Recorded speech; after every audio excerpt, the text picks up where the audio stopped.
Welcome back to Silent Paws and Brave Hearts. The gate was already closing when Marcus Carter turned and walked away. He did not run. He did not argue. He did not look back at the guests standing on the terrace with their champagne glasses and their whispered judgments. He simply walked, his shoulders steady, his footsteps unhurried on the stone driveway, and beside him, matching every step with quiet and absolute faithfulness, was Rex. The German shepherd moved the way he always moved beside Marcus, not ahead, not behind, but exactly level, shoulder to his owner's knee, as if the two of them had long ago agreed on a rhythm that belonged only to them. Rex did not look at the guests either. His dark amber eyes were fixed forward, calm and certain, the way a dog's eyes are when they have decided that wherever their person is going, that is the only direction that matters. The iron gate shut behind them with a sound like a final word. Marcus sat down on the low stone wall across the road from the estate. He placed the worn leather briefcase on his knees, rested his hands on top of it, and looked at the property through the iron bars, the way a man looks at something he has loved from a very long distance for a very long time. Rex sat beside him on the wall, close enough that his warm flank pressed against Marcus's arm. He looked up at Marcus once, a long, searching look, the kind that needed no words because it already contained all of them. Then he turned his gaze back toward the estate and watched with his owner in silence. Inside those gates, a wedding reception was in full celebration. The Kensington estate was the kind of place that made people feel smaller simply by existing. White roses threaded through 12-foot iron archways. A marble fountain at the center of the circular drive, catching the late morning light and scattering it like 1,000 small fires. Valets moving between Bentleys and Mercedes with the practiced quiet of people paid to be invisible.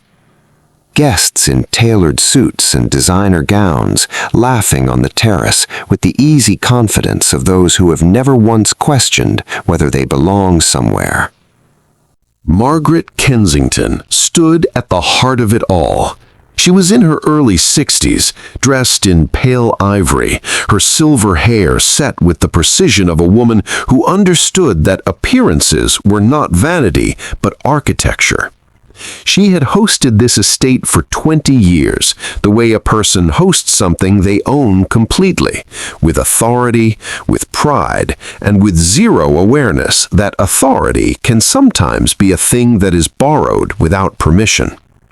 When she had seen Marcus at the gate 40 minutes earlier, she had not hesitated for a single moment.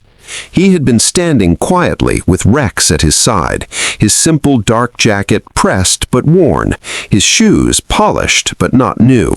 He had introduced himself with calm courtesy and asked to be allowed onto the property. Margaret had looked at him the way certain people look at certain others, a quick, total assessment that took in the jacket, the dog, the quiet demeanor, and arrived at a conclusion that had nothing to do with the man and everything to do with her own assumptions. She had called security without finishing his sentence. "I will not have strangers wandering into a private family event," she had said, her voice carrying that particular low tone that wealthy people use when they want to wound without witnesses. "This estate is worth $30 million. Everyone here comes from a respected family." Her eyes had moved over him once more. "You do not belong here." Marcus had looked at her steadily. "I think there may be something important you don't know yet, ma'am," he had said.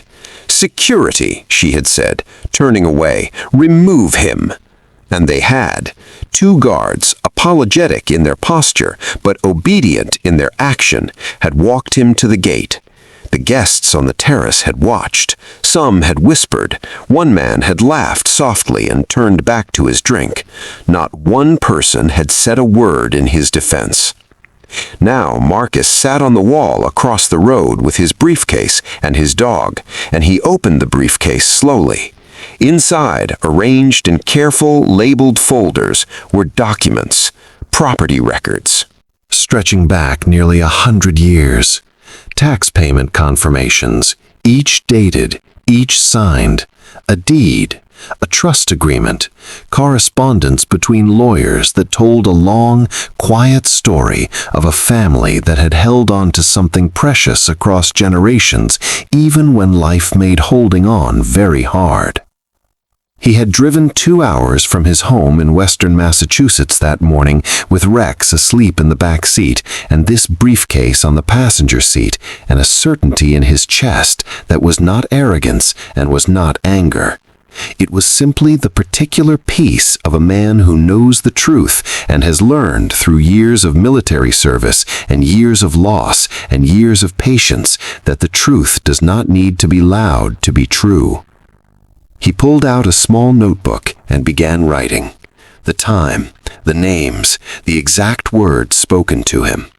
He had learned in the army that documentation is not bureaucracy, it is dignity. It is the refusal to allow what happened to you to be rewritten by someone else's version of events.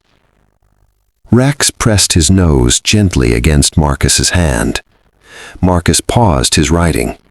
He looked down at his dog, and for just a moment the composure in his face softened into something more tender. He scratched Rex slowly behind the ear, and Rex leaned into his hand with his eyes half closed, that simple and complete trust that dogs offer so freely and that humans spend entire lifetimes trying to earn from one another. "We'll be all right," Marcus said quietly, to no one but Rex. Rex looked up at him with those steady amber eyes. And then, from inside the iron fence, came a voice.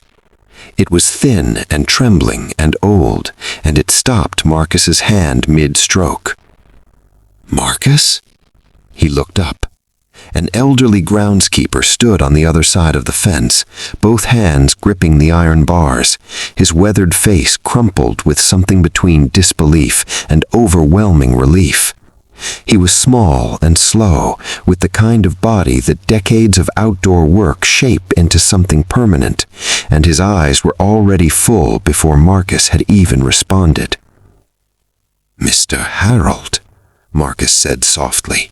The old man made a sound that was not quite a word. His chin trembled. His knuckles on the fence bars went white. "All these years," he managed finally. "I wondered, Marcus, I wondered so many times what became of you." "I'm still here," Marcus said simply. Rex stood up from the wall and walked to the fence, pressing his nose gently between the bars toward the old man's hand. Mr. Harold looked down at the dog and let out a shaking breath, and he reached his fingers through the iron and let Rex sniff them, and then rested them lightly on the dog's broad head. "Your father," the old man said, his voice barely holding, "your father was the finest man I ever worked for in my whole life. I want you to know that. He treated me like a person every single day, and there are not many I can say that about." Marcus was quiet for a moment. "I know," he said. He was. "The oak tree," Mr. Harold said, nodding toward the garden. "It's still standing. Still got those initials you carved when you were 9 years old. MC plus RF. He smiled through his tears. "Your little friend from down the road." Something moved across Marcus's face then. Not grief exactly, but the close cousin of it. The feeling of being reconnected to a version of yourself that you thought was only memory. Before he could respond, heels clicked sharply on the garden path. Margaret appeared, her expression tight, her eyes moving from the groundskeeper to Marcus with barely contained fury. "Harold, get back to work this instant. I am calling the police right now. I want you off this road." Marcus closed his notebook calmly. "Please do," he said. "I'd genuinely welcome that." She dialed. Rex sat back down beside Marcus on the wall and leaned the full warm weight of his side against Marcus's leg. Marcus put his hand on the dog's back and left it there, and they waited together in the morning sun with the patience of two beings who have weathered harder things than this by simply staying close. The police car arrived 12 minutes later. A tall man in plainclothes stepped out, Detective Daniel Brooks.